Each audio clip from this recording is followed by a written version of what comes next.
Не знаешь, как сбросить вес? Постоянно сидишь на диетах, но вес все равно не уходит? Значит, у тебя низкий метаболизм. Почему же так важно повысить или усилить свой метаболизм? А все потому, что чем выше у тебя метаболизм, тем больше калорий твой организм сжигает. Следовательно, намного проще сбросить вес и сохранить его на том уровне, какой тебе нужен. Итак, давайте посмотрим, что же такое метаболизм. Метаболизм – это процесс превращения пищи в энергию, который впоследствии он использует для работы всех органов в нашем организме. Он помогает регулировать температуру тела, синтезировать и расщеплять молекулы в организме, такие как белки, жиры и углеводы. Так что же влияет на наш метаболизм? Конечно же, это такие факторы, как генетика, возраст, образ жизни, пристрастие к физическим нагрузкам, ну и, соответственно, диета. Такие факторы, как генетика и возраст, мы с вами не можем регулировать, соответственно, и брать в расчет их тоже не стоит. К сожалению, с возрастом мы теряем до 2 кг мышц каждые 10 лет, начиная с 20 лет. Можно заметить, что чем старше мы с вами становимся, тем мышечная масса у нас уменьшается, а это пространство заполняется жиром, соответственно, мы быстрее полнеем. Ну а такие факторы, как вес,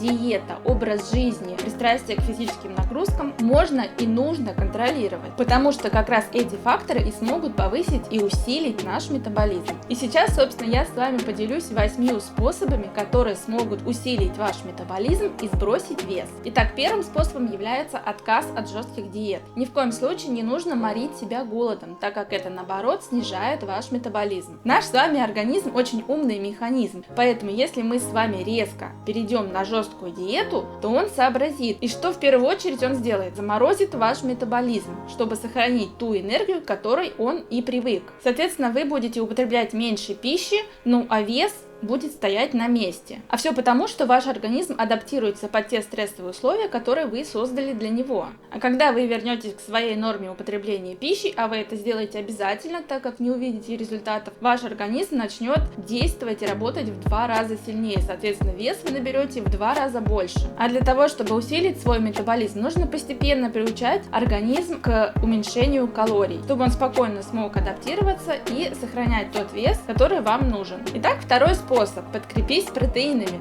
Всю пищу, которую мы с вами потребляем, наш организм переваривает и превращает в энергию. Ну а вот такой микроэлемент, как белок, нашему организму расщепить намного труднее. Употребление белка и помогает усилить наш метаболизм на целых 15-30% по сравнению с жирами и углеводами. Белок заставит организм сжигать дополнительные 200 калорий в день. Плюс к этому вы будете чувствовать сытость, что исключит переедание. Употребление большого количества углеводов без белка способно уничтожить ваш метаболизм, так как это приводит к резкому скачку сахара в крови, только лишь для того, чтобы через час он опять снизился. Такой цикл заставит вас чувствовать усталость и постоянное чувство голода. Но это не означает, что нужно все бросить и сесть на белковую диету. Нет, нужно просто следить за тем, чтобы 20-30 калорий поступало из белковой пищи. Кстати, подробнее про белки у меня есть отдельное видео, которое вы можете посмотреть по ссылочке. Еще один очень классный совет, который помогает усилить метаболизм, это больше двигаться. Наш повседневный образ жизни и сидячая работа способны убить наш метаболизм. От этого появляется лишний вес и другие проблемы со здоровьем. Больше ходите, гуляйте, поднимайтесь по лестнице вместо лифта. Если у вас сидячая работа, то в этом случае я вам могу посоветовать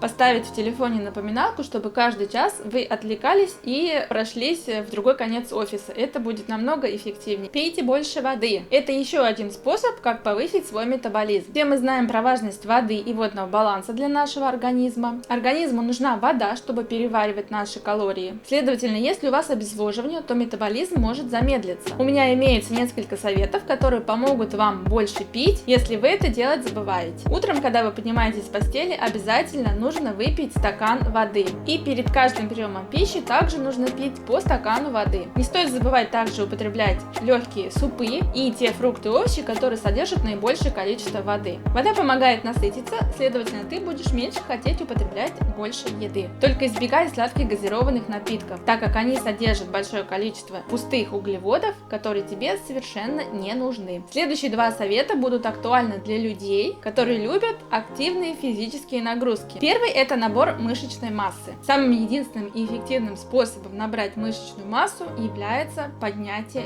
тяжести. Никуда от этого не уйдешь. Это, кстати, один из эффективных способов, чтобы чтобы усилить свой метаболизм. На каждый килограмм мышц наше тело сжигает примерно 14 калорий в день, в то время как 1 килограмм жира сжигает всего 2-3 калории в день. Следовательно, люди с большей мышечной массой в состоянии покоя сжигают большее количество калорий, чем люди, у которых больше жировой массы. Добавляя силовые упражнения, можно сжечь больше жира, чем если просто пользоваться кардиотренировками. Для начала можно использовать легкие веса, а также подтягивания и отжимания. Следующий способ – это замена своих кардиотренировок на высокоинтенсивные тепловые упражнения. Да, длительные тренировки в устойчивом темпе могут быть отличным источником, чтобы сжечь калории, но они, к сожалению, не совсем эффективны, если мы хотим добиться желанного спортивного телосложения. Высокоинтенсивная интервальная тренировка включает быстрые и интенсивные всплески энергии, что заставляет организм больше тратить калории. Именно такие тренировки помогут сжечь в 2 раза больше калорий, чем обычные кардио. Например, за 30 минут высоконагрузочной интенсивной интервальной тренировки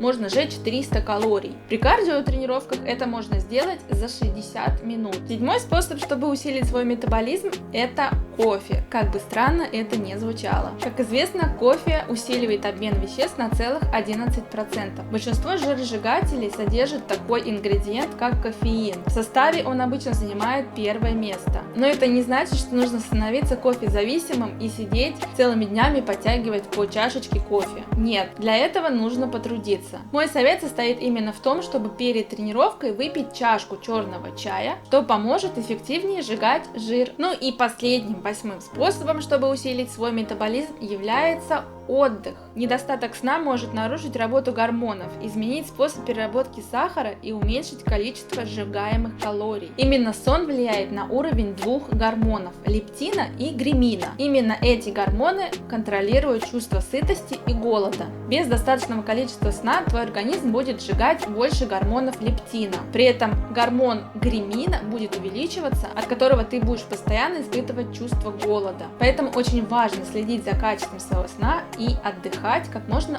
больше. Вот, собственно, и все 8 способов, чтобы повысить свой метаболизм. Высокий метаболизм обязательно поможет тебе снизить вес и удержать его на том уровне, который тебе нужен. Также он поможет сохранить энергию на целый день, чтобы ты наслаждался своей жизнью. Кстати, обязательно пишите в комментариях, если знаете наиболее эффективные способы, как усилить свой метаболизм. А у меня на этом все. Всем пока и до новых встреч!